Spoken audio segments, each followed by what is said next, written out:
نماز ادا کرنے کے بعد وہ بھی قبلہ رخ بیٹھے رہیں گی، نیت کریں گی اے اللہ میں نے عمرے کی نیت کی ہے، اس کو میرے لیے آسان کر دے اور قبول فرما لے۔ اس کے بعد 3 مرتبہ لبیک پڑھیں گی، لبیک مرد حضرات آواز سے پڑھیں گے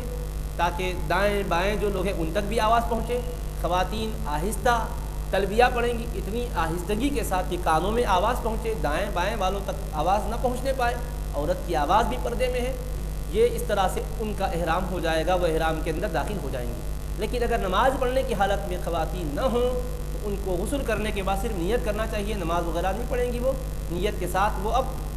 سفر کا آغاز کریں گی۔ وہاں پہنچنے کے بعد جب تک کہ پاک نہ ہوں وہ اسی حالت میں رہیں گی، پاک ہونے کے بعد پھر غسل کر کے پھر وہ حرم شریف میں جائے گی۔ احرام نہیں اترے گا، غسل کرنے سے کپڑے بدلنے سے احرام اترتا نہیں ہے۔ جب ایسی حالت میں خواتین آ جاتی ہیں تو پریشان رہتی ہیں کہ شاید اب ہمارا حج ہی نہیں ہوگا، ایسا کچھ بھی نہیں ہے۔ اللہ کے پیارے حبیب پاک علیہ السلام نے تفصیلات ہمیں بتلا دی ہے کہ ایسی خواتین جائیں گی، پاکی کا انتظار کریں گی، جب وہ پاک ہو جائیں گی تو پھر پاک ہونے کے بعد غسل کریں گی، پھر اس کے بعد وہی لباس میں احرام ہی میں ہے، وہ احرام اترا نہیں ہے، احرام کی پابندیوں کا خیال کرتے رہیں گی۔ اس کے بعد جا کر وہ عمرہ ادا کریں گی۔ عمرہ کیسا کریں گی، عمرہ کیسا کریں گے، اس کی تفصیلات عرض کی جائے گی۔ یہ ابتداءً چند باتیں ہیں، اس کو ذہن میں رکھیں۔ اب ہم جو عام طور پہ دیکھ رہے ہیں کہ لوگ جب احرام کے ساتھ نیت کر لیتے ہیں نماز پڑھ لے کر، اس کے بعد کبھی ایسا ہوتا ہے ٹیکنیکی خرابی کی وجہ سے ہوائی جہاز رک جا رہا ہے، 1-2 دن کے لیے کئی رکاوٹ آ جاتی ہے، کبھی ایسا ہو رہا کبھی ویسا ہو رہا، اس کے بعد مسائل میں لوگ مبتلا ہو جا رہے ہیں اور 1-2 دن تاخیر ہو جاتی ہے تو وہ احرام کی پابندیوں میں رہنا بڑا مسئلہ بن جا رہا ہے۔ ایسے وقت میں بربنا احتیاط ایسا کریں، چادریں تو پہن لیں، غسل کر کے پاک صاف ہو کے بے سلی ہوئی چادروں کو تو استعمال کر لیں، مگر ابھی نیت نہ کریں۔ بورڈنگ کارڈ لینے کے بعد، امیگریشن ہو جانے کے بعد، ہوائی جہاز میں جب بیٹھ جائیں، تب ہوائی جہاز جب پرواز کر رہا ہو تو نیت کر لیں۔ بہتر صورت تو وہی تھی، لیکن کیونکہ پہلی صورت میں آدمی جب احرام میں چلا جاتا ہے تو پھر وہ احرام اتار نہیں سکتا جب تک کہ عمرہ نہ کرے۔ اگر کسی وجہ سے کوئی رکاوٹ آ جاتی ہے تو لوگ بے صبرے پن کا مظاہرہ کر کے کپڑے بدل لے رہے ہیں، یہ کر رہے ہیں وہ کر رہے ہیں، ایک نہیں کئی قسم کے دم بازی ہو رہے ہیں، ایسے سوالات آتے ہیں۔ اس وجہ سے ایسے لوگ جن سے صبر نہیں ہو سکتا، اگر کسی وجہ سے کوئی رکاوٹ آ جائے 2-4 دن ٹھہر جانا پڑے تو انڈیا میں بھی ٹھہرنا پڑے، گھر میں بھی ٹھہر جانا پڑے، واپس آ کر تو وہی احرام کی 2 بے سلی ہوئی چادروں میں رہنا، پابندیوں کے ساتھ رہنا۔ اگر ایسی ہمت ہے تو پھر گھر سے یا ایئرپورٹ پر ہی نماز پڑھ کے نیت کر لے۔ اگر ایسا نہیں ہے، اندازہ ہے اس بات کا کہ کچھ اگر ایسی صورت ہو جائے تو ہم سے یہ پابندیاں نہیں ہو سکیں گی اور کسی قسم کے مسائل میں مبتلا ہو جانا پڑے گا، تو ایسوں کے لیے اجازت ہے کہ وہ جہاز میں بیٹھنے کے بعد جب جہاز پرواز کر رہا ہے، جب سفر کی دعا وغیرہ پڑھتے ہیں، مختلف دعائیں پڑھتے ہیں، اس وقت نیت کر کے لبیک پڑھ لیں تاکہ اس طرح سے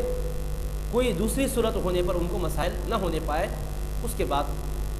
سفر شروع ہو ہی جاتا ہے۔ یہ گنجائش شرعی اعتبار سے کہ وہ جہاز میں بیٹھنے کے بعد بھی نیت کر لے سکتے ہیں، اس سے کوئی فرق نہیں پڑتا۔ کیوں؟ میقات سے پہلے نیت کرنا ہے، ابھی تو میقات آیا ہی نہیں، ہم تو اپنے مقام پہ ایئرپورٹ میں ہوائی جہاز میں بیٹھے ہوئے بھی پرواز اب کر رہا ہے، یہ اس کی گنجائش ہے۔ بغیر نماز پڑھے کے بھی احرام کی نیت کر لی جا سکتی ہے، لبیک پڑھ لیں، نیت کر لیں، نیت کے ساتھ لبیک پڑھ لیں۔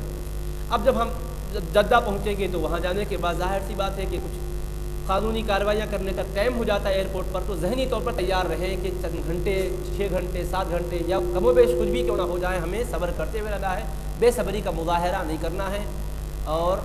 اللہ تبارک تعالیٰ کی طرف رجوع ہونا ہے، لبیک پڑھتے رہنا ہے۔ لبیک یہ ایسا عمل ہے کہ حجاج کرام جب احرام باندھتے ہیں، جیسے تمتع کرنے والے عمرے کا احرام باندھتے ہی لبیک شروع کر دیں گے۔ کب تک کریں گے؟ جب مطاف میں جا کر طواف شروع کریں گے تو اس وقت تک یہ عمل جاری رہے گا۔ طواف شروع کرنے کا وقت آئے گا تو پھر لبیک موقوف ہوگی۔ اور لبیک کی اتنی بڑی برکت ہے، پیارے آقا علیہ السلام فرماتے ہیں ما من مسلم یلبی الا لبا من عن یمینہ و شمالہ من شجر او حجر او مدر حتی تنقطع الارض من ہا ہنا و ہا ہنا۔ حضور نبی کریم صلی اللہ علیہ وسلم نے فرمایا جب بندے مسلم لبیک پڑھتا ہے تو دائیں بائیں جس قدر درخت، کنکر، پتھر ہوتے سب لبیک میں شریک ہو جاتے ہیں، حتیٰ کہ آخری زمین کے کونے تک، یہاں سے وہاں تک پوری زمین کے آخری حصے تک جو بھی زمین پر سنگریزے ہیں، کنکر پتھر ہیں، سب لبیک کہتے ہیں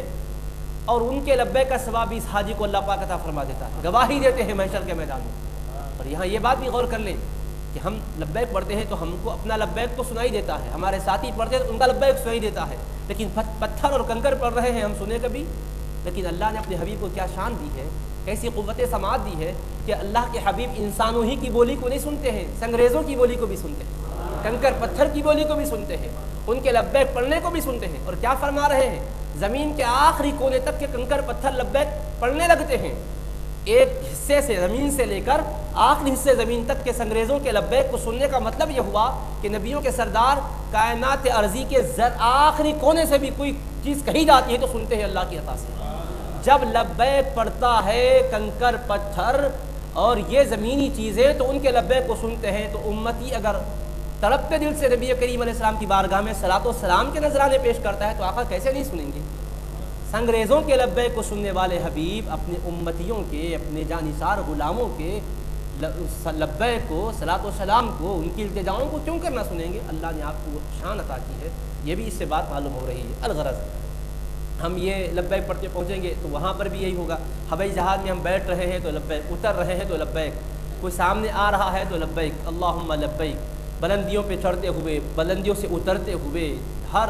نقل و حرکت میں لبیک لبیک، اس میں کوئی تکلف نہیں کرنا چاہیے، ان کیا سمجھے گا، ان کیا سمجھے گا نہیں، ہم دیوانگی کے عالم میں پڑھنا ہے، اللہ پاک کی بارگاہ میں حاضر ہوں، یہ احساس کے ساتھ بندہ پڑھے، اللہ تبارک و تعالیٰ بڑی اپنی بارگاہ سے رحمتیں عطا فرماتا ہے، اس کے بہت ہی برکات اور فوائد ہیں، کیونکہ وقت کم ہے، مناسک عرض کرنا ہے، اس لیے اس طرف میں آپ کی طرف مزید توجہ مبذول نہیں کروا سک رہا ہوں۔ الغرض جب ہم پہنچیں گے وہاں ایئرپورٹ سے ساری کارروائیاں ہونے کے بعد جب ہم کو آگے لے جایا جائے گا، مکہ مکرمہ جب جا رہے ہوں گے تو راستے میں ایک مقام آتا ہے جہاں سے حدود حرم شروع ہوتے ہیں، تو حدود حرم شروع ہونے سے پہلے مکہ مکرمہ جدہ کے درمیان ایک مقام ہے جہاں پر ایک رحال نما،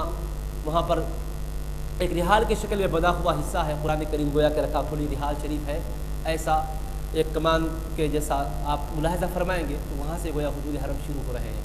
قدیم حدود حرم ہے، جدید تحقیق کے مطابق تھوڑا اس سے پہلے ہی حدود حرم کی ابتدا بتائی گئی ہے،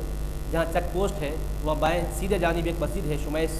مسجد شمیسی ہے، تو وہاں سے گویا اہتمام کرنا ہے۔ تو اب حدود حرم میں داخل ہوتے وقت اب تصور کر لیں کہ ہم کتنے گناہ گار ہیں، اپنے گناہوں کو یاد کریں، اپنے سیاہ اعمال کو یاد کریں، اس قدر گناہ گار، گناہوں میں مبتلا،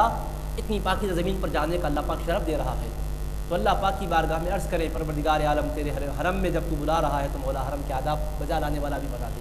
اور ہمارے جسم کو، ہماری کھال کو، ہمارے اعضاء کو دوزخ کی آگ پر حرام کر دے، دوزخ کی آگ سے بچا لے۔ یہ حرم کے حدود میں جو آتا ہے وہ امن میں آ جاتا ہے، مولا دنیا کا بھی امن دے دے، آخرت کا بھی امن دے دے۔ اس طرح سے احساسات کے ساتھ، عربی کی دعائیں ہیں، میں وہ دعائیں نہیں عرض کر رہا ہوں، اس کے مفاہیم آپ کے سامنے رکھ رہا ہوں، یہ احساسات کے ساتھ ہمیں حدود حرم میں داخل ہونا ہے۔ لبیک پڑھتے رہیں، درود شریف پڑھتے رہیں، تو استغفار پڑھتے رہیں، سوم کلمہ، چاروں کلمے کا ورد جاری رہے۔ اس کے بعد جب مکہ مکرمہ میں داخل ہو رہے ہوں گے اس وقت اگر یاد ہو تو یہ دعا پڑھ لیں، ربی ادخلنی مدخل صدق، اے پروردگار ہم مکہ مکرمہ میں تو داخل فرما رہا ہے تو بہتر انداز سے ہمیں داخل فرما، اچھے انداز سے داخل ہونے والوں میں ہمیں شامل فرما دے، ادب کرنے والوں میں شامل فرما۔ اور یہ دعا بھی کرنا چاہیے، اے اللہ اس میں ہمیں قرار عطا فرما اور رزق حلال سے ہمیں سرفرازی عطا فرما، اس کے ادب بجا لانے والوں میں ہمیں شامل فرما دیں۔ پھر داخل ہوں گے، اپنی قیام گاہ پر پہنچ جائیں گے، سامان وغیرہ رکھ دیں گے، اسی وقت فوراً عمرے کے لیے نکل جانا ضروری نہیں ہے، اگر تھکے ہوئے تو کچھ آرام بھی کر لے کے جا سکتے ہیں، سادہ و سامان رکھ کر اطمینان جب کر لیں اس کے بعد پھر ہم تازہ دم ہو کر حرم شریف میں جائیں گے۔ حرم شریف میں جاتے وقت پھر ذہن بنائیں، اپنے آپ کو تیار کریں کہ کہاں کتنی عظیم بارگاہ میں ہم جا رہے ہیں، شہنشاہ کی بارگاہ میں جا رہے ہیں، رب ذوالجلال کی بارگاہ میں جا رہے ہیں، تو اس پروردگار عالم کی بارگاہ میں جانے کے مقابل نہیں، اس کا محض کرم ہے، اس کے حبیب کا صدقہ ہے کہ اس نے یہ عزت افزائی فرمائی ہے، سرفرازی فرمائی ہے۔ ہم اس طرح سے ادب و احترام کے ساتھ جب جائیں